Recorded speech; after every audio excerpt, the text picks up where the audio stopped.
नाजरीन, आज हम बात करेंगे एक बिल्कुल अनोखे और अजीबो गरीब से मौजू पर। यानी अजीबो गरीब इसलिए कि ये तो हम जानते हैं कि अल्लाह ताला ने हर जानदार का नर और मादा की सूरत में एक एक जोड़ा बनाया है, चाहे वो जानदार कोई इंसान हो या फिर हैवान क्यों ना हो। और ये भी हमें पता है कि इंसान का जोड़ा ज़ाहिरी बात है इंसान ही होगा, कोई जानवर नहीं। यानी कोई इंसान किसी हैवान से शादी कैसे कर सकता है? ये बात तो यकसर फितरत के भी उलट है। लेकिन क्या आप जानते हैं कि बाज़ कौमों और तहजीबों में इंसानों की शादियां बाकायदा जानवरों से की जाती हैं? अगर आप नहीं जानते तो आज की वीडियो में इस अछूते से मौजू के मुतल्लिक जानने की कोशिश करेंगे। लेकिन नाजरीन, इससे पहले आपसे गुजारिश है कि अगर आप इस चैनल पर नए आए हैं तो बराए मेहरबानी वीडियो को लाइक और चैनल को सब्सक्राइब ज़रूर करें, ताकि आपको वक्तन फ़वक्तन मुख्तलिफ मौज़ूआत पर मुस्तनद इल्मी और तहकीकी वीडियोज़ देखने को मिलती रहें। These bizarre marriages have definitely crossed those boundaries. In a world where LGBT marriages are still not legal in most countries, there are instances of very weird marriage. तो नाज़रीन, शुरू करते हैं कि इंसानों की शादियां जानवरों से होना, ये बातें किस्से कहानियों और दास्तानों की हद तक तो ठीक है।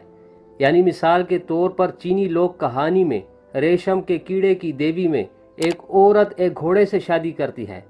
इस तरह एक आयरिश दास्तान में एक बादशाह घोड़े से शादी करता है, जबकि अमरीकी कबाइलियों के पास भी इस तरह के कई किस्से कहानियां मौजूद हैं कि इंसान जानवरों से शादी कर चुके हैं। लेकिन हैरत की बात यह है कि आज के इस जदीद साइंस और टेक्नोलॉजी के दौर में भी कुछ ऐसी रिपोर्टें हमारे सामने आई हैं कि जिनमें बाकायदा तौर पर इंसानों की शादियां जानवरों से होने का जिक्र है। Now as dog and woman. Amazing!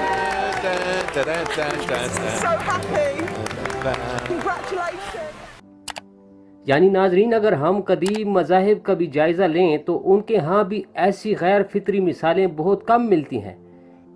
बल्कि कदीम मज़ाहिब में तो बाज़ जानवरों को मुअज़्ज़िज़ समझा जाता था और उनकी पूजा की जाती थी, लेकिन उनसे शादियां रचाने के शवाहिद ना होने के बराबर हैं। यानी मिसाल के तौर पर दौर जाहिलियत में अहले अरब के यहाँ ऊंट और खरगोश को बड़ी अहमियत हासिल थी। यानी लात के बुत को ऊंट के बुत पर बिठाया गया है, जबकि खरगोश के मुतालिक उनका ख्याल था कि ये जिन्नात और जादू टूने से बचाता है। इसी तरह हिंदू माशरे में गाय की अहमियत आपके सामने है, यानी उसे माँ का दर्जा देते हैं, जबकि हिंदुओं के यहाँ ही सांप, हाथी और शेर वगैरह को भी पूजा जाता है। बल्कि उल्लू को भी बड़ी अहमियत दी जाती है, क्योंकि हिंदू उल्लू को लक्ष्मी देवी की सवारी समझते हैं और उनका अकीदा है कि उल्लू की पूजा दिवाली में करने से लक्ष्मी जी मेहरबान होती है और बेहद दौलत बरसती है। इसी तरह कदीम मिस्री मजहब में भी गीदड़ को बड़ा मुअज़्ज़िज़ समझा जाता था, बल्कि उनके यहाँ गीदड़ के चेहरे वाला एनोबिस नामी देवता भी मौजूद था। इसी तरह कदीम मिस्रियों की एक देवी हातूर जो गाय की तरह थी और इस देवी को जन्नत, मोहब्बत और जरखेज़ी की अलामत समझा जाता था, जबकि यूनान, इसराइल और रोम वगैरह में भी कई जानवरों को मुकद्दस माना जाता था। लेकिन जानवरों से शादियां रचाना, ये बात अजीब है। Teenager was apprehensive at first, but eventually decided to follow her parents' wishes by marrying a local stray named Shrew.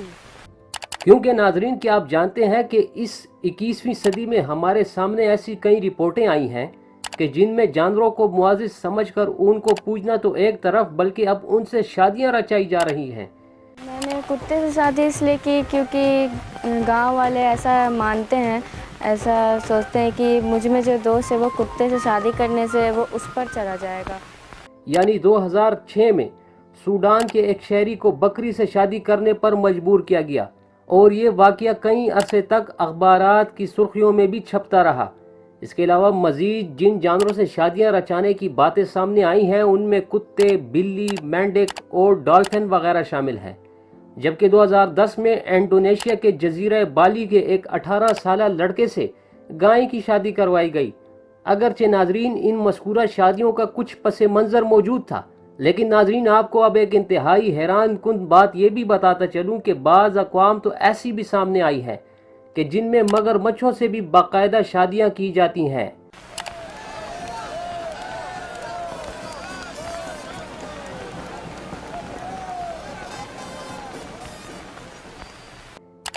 یعنی حال ہی میں کچھ عرصہ پہلے میکسیکو کے ایک قصبے کے میئر وکٹر ہوگو سوسا نے بڑی دھوم دھام کے ساتھ ایک مگرمچھ سے شادی کر لی، اور یہ ان کے ہاں صدیوں پرانی ایک ہسپانوی رسم ہے۔ alimentos, que haya peces en el río, que las cosas se pidan con ese amor para que Aguamelula no sufra. اور اس رسم کے مطابق شادی شدہ اور غیر شادی شدہ افراد ایسی شادیاں کرتے رہتے ہیں تاکہ انہیں قدرت کی طرف سے نعمتیں حاصل ہوں، اور ان کے ہاں مگرمچھ سے شادی کرنے کا مقصد دولت، عزت اور رتبے میں اضافہ حاصل کرنا ہے، اور وہ یہ بھی سمجھتے ہیں کہ اس شادی کے بعد وہ قدرت سے بارشوں اور دریاؤں میں مچھلیوں کی کثیر تعداد بھی طلب کر سکتے ہیں۔ حالانکہ اب دیکھا جائے تو قدیم مصر میں بھی مگرمچھ کو ایک معزز جانور سمجھا جاتا تھا، بلکہ ان کے ہاں مگرمچھ کی صورت کا ایک جوتا بھی موجود تھا جس کا نام سوبک تھا، جو دریائے نیل کی مصنوعات اور زرخیزی کا دیوتا کہلاتا تھا، اور اس زمانے میں بھی مگرمچھوں کو خاص طور پر پالا جاتا تھا۔ اور حیرت انگیز بات یہ ہے کہ مگرمچھوں کو پالنے کا مقصد پیار کرنا یا ان کے ساتھ زندگی گزارنا نہیں تھا، بلکہ ان کو ذبح کیا جاتا تھا کہ ان کی ممیاں بنائی جا سکیں اور پھر خدا کو پیش کیا جائے۔ لیکن آج کے اس دور میں تو مگرمچھوں سے شادیاں کی جا رہی ہیں۔ اسی طرح ہندوؤں کے ہاں بھی مختلف جانوروں سے شادیاں کرنا ان کی بعض رسموں کا حصہ ہے، جبکہ اس کے علاوہ مزید بھی من گھڑت رسمیں دیکھنے کو ملتی ہیں۔ تو ناظرین، امید کرتا ہوں کہ میری آج کی کاوش آپ کو یقیناً پسند آئی ہوگی، لہٰذا ویڈیو کو لائک اور چینل کو سبسکرائب ضرور کریں۔ بہت شکریہ۔